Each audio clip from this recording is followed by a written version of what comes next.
So let's talk about stable coins and digital securities. So I like to think of these as sort of hand in glove. If you have a security, you need to be able to put money into it, and you need to be able to get money out of it. And if you're doing it on a blockchain, a stable value, digital dollar or something like USDC is potentially really powerful. How do stable coins play a role in what you're doing today, and what do you think that enables? So if you think about traditional finance, so as we said, there's securities that are already digital, right? And there is money that is already digital. I think the very powerful idea about having, tokenized securities on a blockchain and having, cash on chain as well, represented by a stable coin as a token, is that for the first time in the history of capital markets, you suddenly have two things that traditionally have been two separate entities being tracked in separate ledgers that are suddenly on the same place, and kind of blurs the boundaries between the two and will allow us to do things that were not possible before.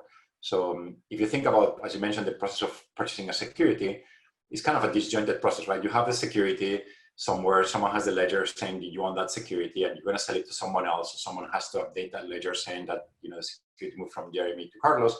At the same time, Carlos has to pay Jeremy. So there's another ledger that contains the cash in a bank account that needs to be sent to another bank account. And to make sure that these things actually cross and, settle, I receive my security, you receive your cash, is a very complicated thing that has a lot of intermediaries, and it sometimes takes days to do it. And, the settlement of public securities still takes 2 days. For private securities could take weeks, etc. So the very powerful idea about stable coins and security tokens is the fact that they are both represented with the same type of technology, let's say, assets in Algorand or ERC20 and Ethereum, etc., and within the same ledger. And then you can, on top of that, use the ability of the blockchain to do atomic swaps and make sure you can just swap one by the other, right? And if you add on top of that, programmability for regulation, so you can enforce the compliance of the trade, then you suddenly have something extremely powerful. You can trade private securities instantly without counterparty risk, which is something that doesn't exist. It's just the first time in history that has been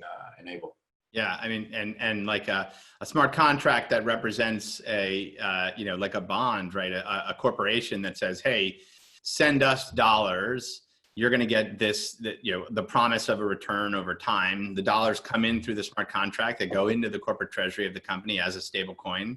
When time is due, they can return capital through a stable coin out through the smart contract to the token holder, and the token holder receives it as something like USDC. And so all of that can actually be automated.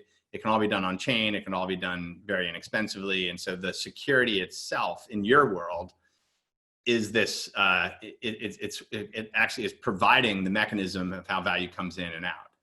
That's true. So bonds is a good example. People don't realize about the complexity that is behind the scenes for actually paying, a bond, right? Like the coupon of a bond. Because you're the issuer, let's say you're a large corporation and your treasury department issues a bond, and you typically will, give it to a broker dealer that will give it to a bunch of investors. And then, you as the issuer will have to find an issue and paying agent that will actually issue the security, typically on a central depository like DTC. And then those investors will give it to their custodians, which they also have accounts with DTC. And then when you have to pay the bond, that is like a convoluted, things going around until, the money finds the investor, and the issuer that has no idea who the investor is. Like the beauty of, blockchain-based securities and stable coins is that first, there is a ledger that contains the beneficial owners. So they are all tracked in real time if there's trading happening. That's the first important thing. And the second one is that you can just disperse the money automatically, making sure it arrives to the right people at the right time and the right amount, without you having to know actually who holds those securities, but without having to use any intermediaries to achieve that. Yeah. And that's very powerful because it eliminates, the cost of intermediaries, but it also reduces the time it takes for, coupons or dividends to reach people, which means investors have more money to reinvest somewhere else.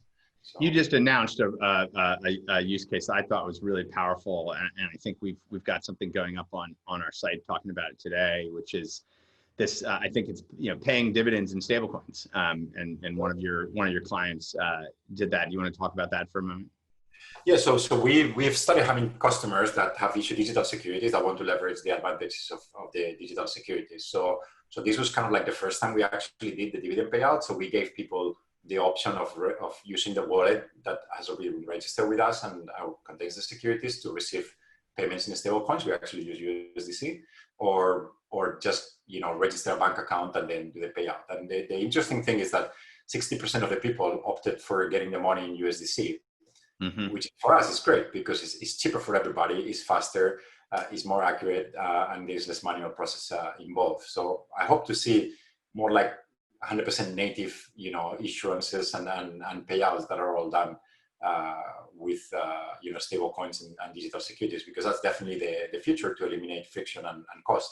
One thing people don't realize is that publicly traded companies, when they pay dividends, it more or less takes 15 days for you to actually receive the dividend in your account. And that time, the money is basically sitting in the bank account, typically of the transfer agent, accruing value for the transfer agent, when that money should belong to the investors. So I think that's something that we should all aspire to eliminate and give the money to the people that have actually purchased the security and deserve the money and get it in their hands as soon as possible. It's awesome. It's very, very cool.